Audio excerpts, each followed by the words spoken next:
Hey everybody, welcome back to the channel. I'm trying to finalize the name still, so hopefully Cool Stuff Etc. will stick, but if not, then maybe you're watching this video with a different name and that's fine, I guess.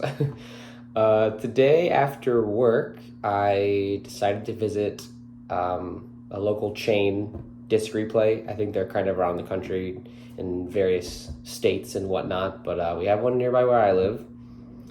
And picked up a couple Blu-rays, and then they have kind of a wild deal for the DVDs, which is like $2 for for standard DVDs, and if you buy 3 you get 6 for free.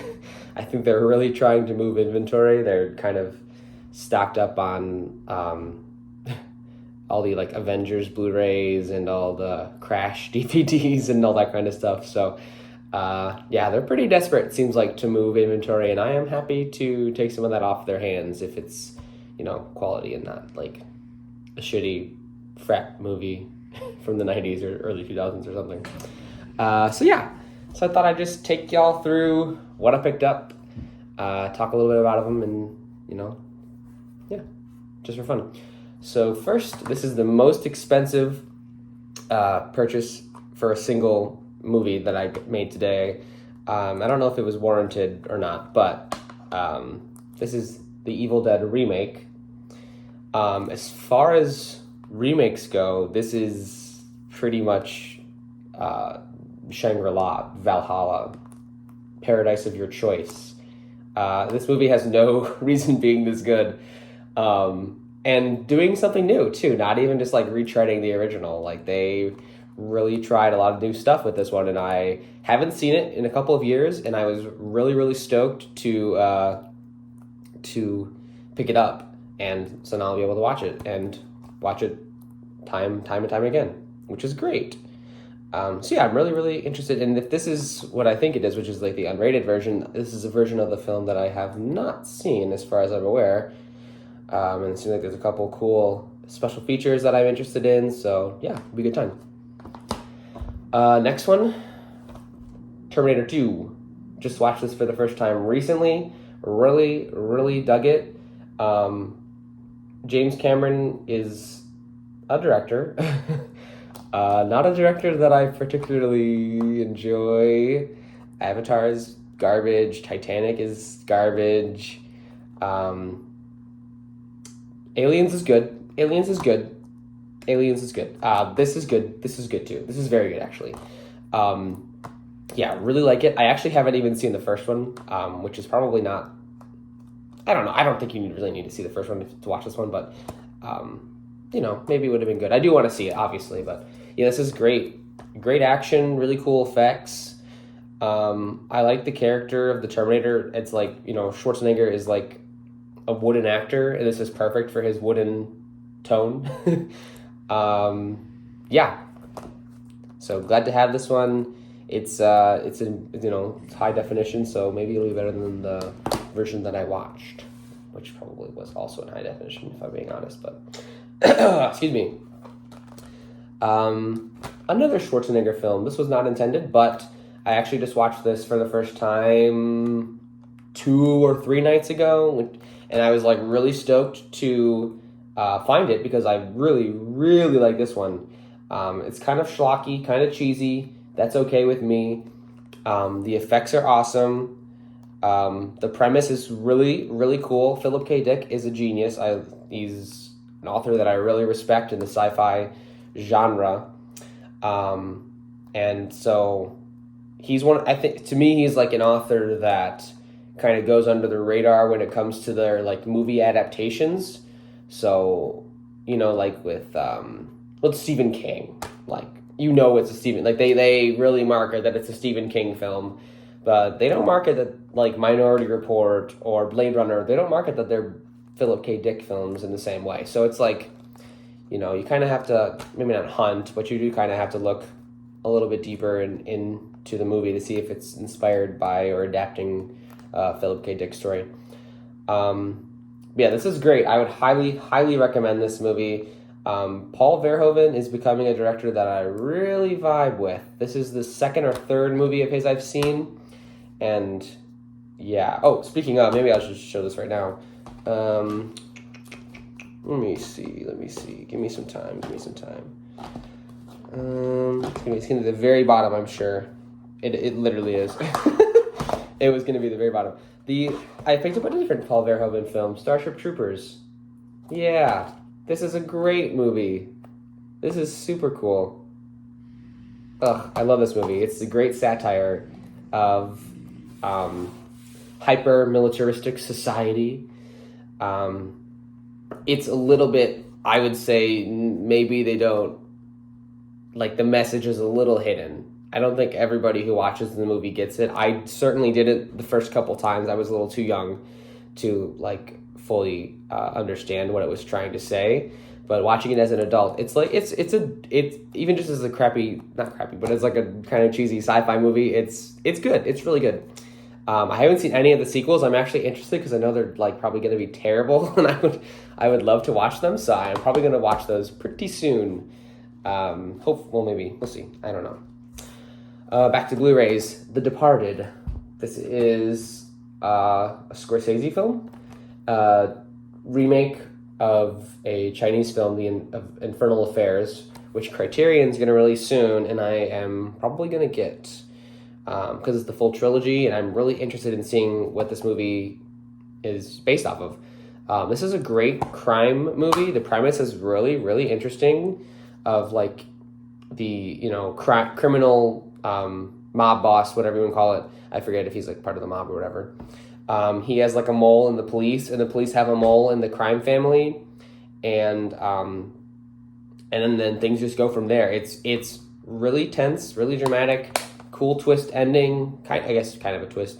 And Scorsese is, he's Scorsese, so of course have to pick those up.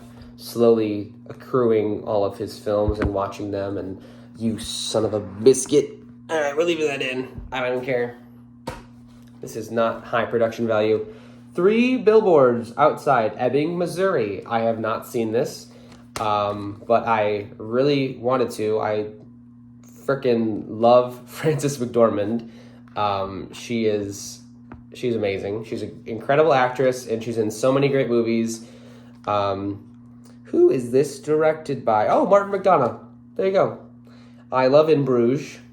I have not seen his other films, but In Bruges is excellent. I don't think this is, like, the same tonally, as far as I'm aware. But it is good. I mean, I think it won Best Picture, right? Or it was nominated at the very least. Regardless, the awards don't matter. But yeah, I'm really interested to see this. I heard good things about it. Kind of a strange, unusual pick, I would say. I have no idea this is going to be good or not, but I love Hellboy. I talked about Hellboy in my last video where I was talking about what I was up to. And yeah, the art doesn't really speak to me on this one. I got it because I did want to see it. It's 2 movies, and Guillermo del Toro was involved, it sounds like, as well as Mike Mignola. So I'll in the original voice, the voice cast is the same as the cast from the movie, which is, I think the movie was casted perfectly. So we'll see. We will see about this one, but I'm excited. I'm trepidatious about its quality, but I'm excited to see it. Next up, Good Will Hunting. I rewatched this very recently after having not seen it for a while, and damn, this movie is still emotional. I still get choked up at the one scene. If you've seen this movie, you know what I'm talking about. I mean, actually, to be honest, several scenes I get choked up at. Robin Williams is phenomenal in this.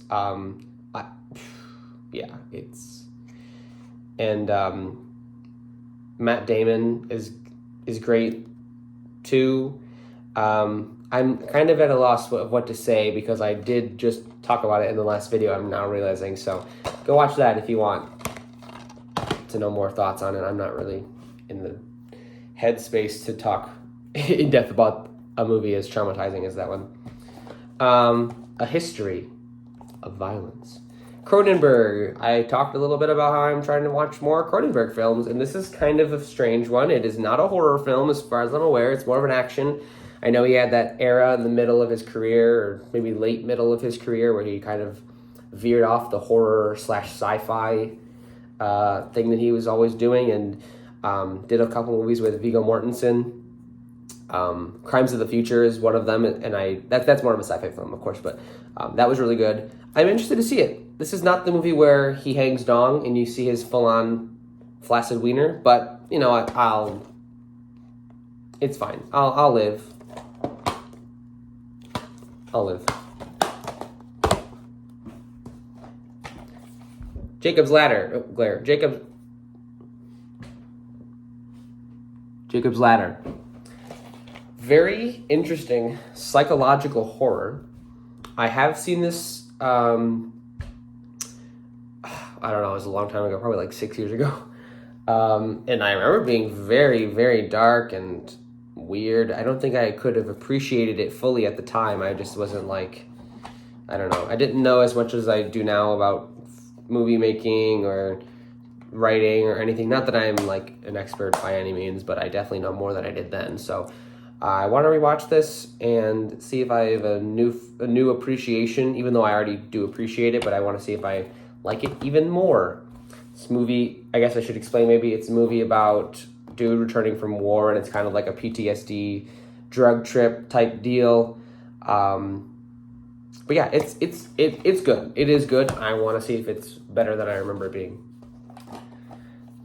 The Assassination of Jesse James by the coward Robert Ford.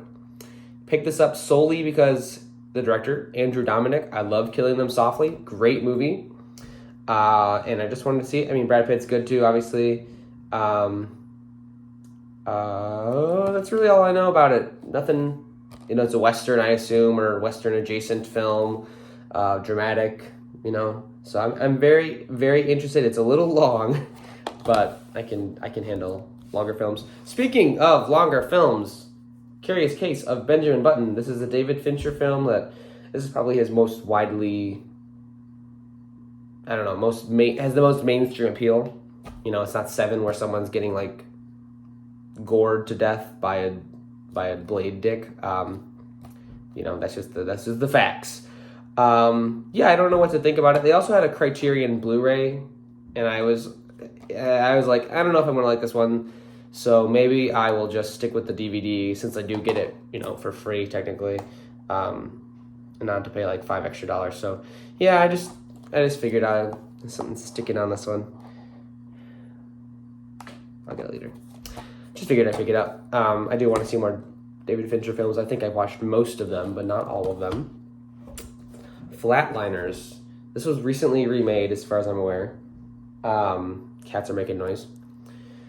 And I just like the idea. I really don't know if it'll be good. I don't necessarily have high hopes. Joel Schumacher is not a filmmaker that I'm super familiar with or super enamored by, but I don't know. We'll see. We shall see. Elephant, Gus Van Sant. This is the director of Good Will Hunting, I think. No, I gotta check. Gus, yep, it is, of course. I'm stupid. Okay. It is the director of Good Will Hunting. Very different film, as far as I understand. I have not seen it yet, but I was very, very glad to find it because it's been on my list for a long while. It very boldly proclaims that it won the Palme d'Or at the Cannes Film Festival in 2003. So yeah, it literally says Gus Van Sant, Good Will Hunting on the back. I could have just left here. That's fine. I mean, I'm sure it's good. I'm sure it's good. So I'll watch it. I'll like it. We'll see. And last but not least is Slither. This is James Gunn, early in his career, far before Guardians of the Galaxy. Not far before, but decent amount of time before. Alien Invasion movie. Also a horror comedy. And I think I watched it when I was in high school, but it was like one of those like late night viewings. And you can kind of like drift in and out of sleep. That's like most of my movie viewings from in high school. So rewatch it and see how I feel. I feel like I'm saying that a lot today. Okay, everyone. Bye. Have a good day. See you next time.